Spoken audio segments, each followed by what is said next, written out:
Houthi officials say at least 4 people have been killed and dozens injured in Israeli strikes on the Yemeni capital, Sanaa. This comes just days after the Iran-backed Houthi militants launched a new aerial attack on Israel that contained cluster munitions for the first time.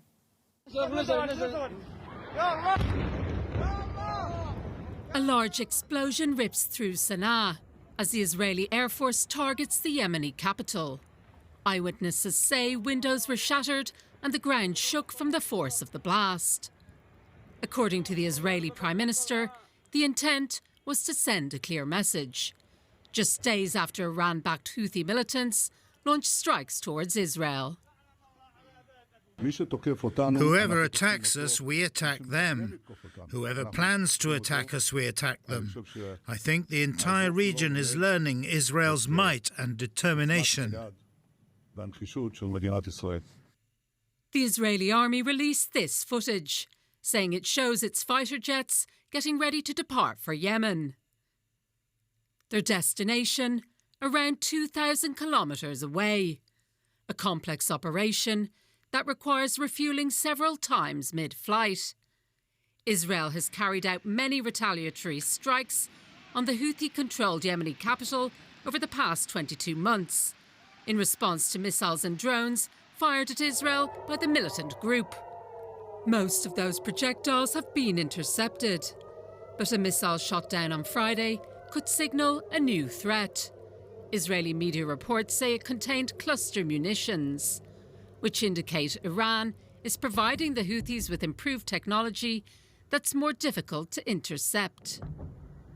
For more, we can now speak to Hannah Porter. She's an independent analyst and researcher specializing in Yemen and the Houthis. Welcome to DW, Hannah. So what is driving this renewed escalation between the Houthis and Israel? So it's not quite renewed. The Houthis have consistently been targeting Israel since around the 7th of October 2023. Now, there have been some pauses and some ups and downs in terms of the frequency of targeting, but the Houthis have made it clear repeatedly, no matter what kind of airstrikes they sustain, what kind of targeting they sustain from Israel or the US, that they will continue this campaign against Israel. And we have seen them to be true to their word.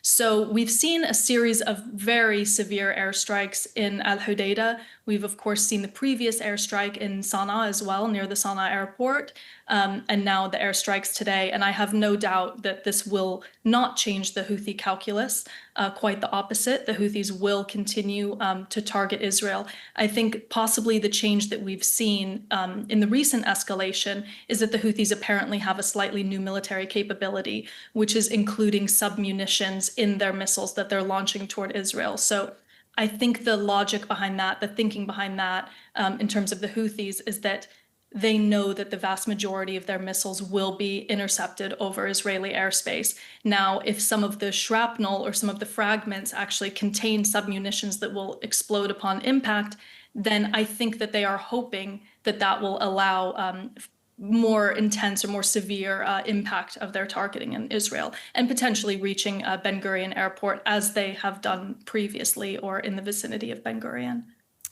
All right, so with these reports of the Houthis using these cluster munitions, we did hear that in retaliation, Israel struck a military base near Yemen's presidential palace for the very first time. So all kinds of firsts seeming to be taking place at the moment. What does Israel's move targeting a base near the presidential palace say? What kind of message does it send? Well, Israel has been sending the message to the Houthis for a long time that they need to stop their attacks on Israel and potentially their attacks on shipping as well, although that has certainly decreased. Now, I think that there's maybe 2 potential goals from Israel. The first is genuinely to stop the Houthis from targeting Israel through a show of force.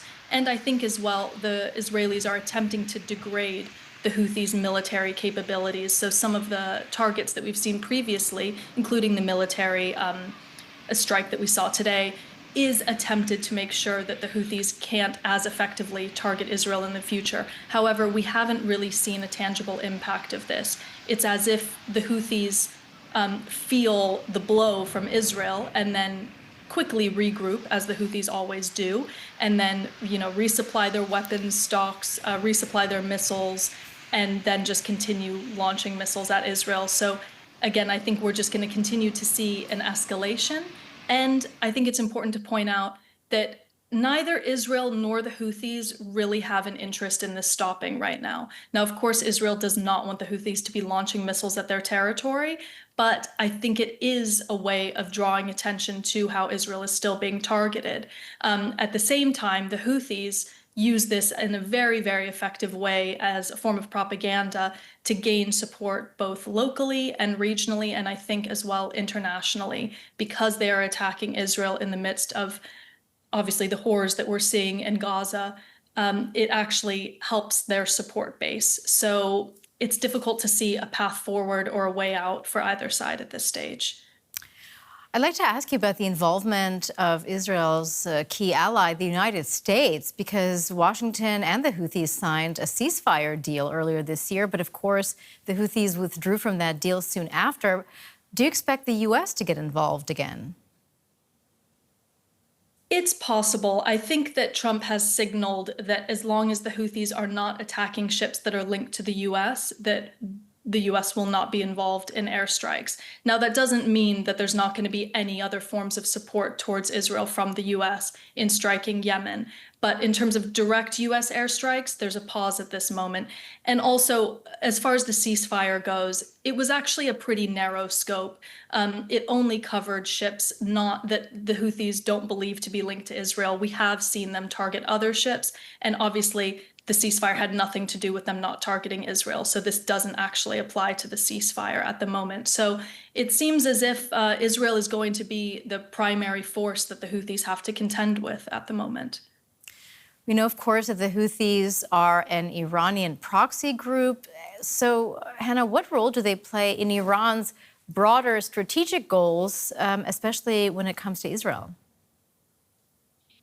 So the usefulness of the Houthis to Iran is that the Houthis are not a proxy in the sense that everything that they do is instructed to them by Iran. The Houthis naturally, because they do have their own ideology, their own motives, but those naturally align with Iran. So when the Houthis attack shipping, or previously would attack Saudi Arabia, or even oil sites, these all aligned with Iranian interests. So it's as if Iran has a proxy, or let's say an ally or a affiliated militia that just does what is in its interest. And frankly, we don't know how much Iran can control Houthi decision-making. So each time the Houthis launch a missile at Israel, we don't know for sure, is that something that Iran sees to be in their own interest? But certainly, I think because Iran and its proxies across the region have been so heavily weakened and decapitated, essentially, in some cases, Iran does feel the need to prove its strength. And they might see that the Houthis are the only group that can continue to do that, whether it's through attacks on Israel or attacks on shipping or just further threats. That was Hannah Porter, a Yemen and Houthi specialist. Hannah, thank you so much. We appreciate it. Thank you.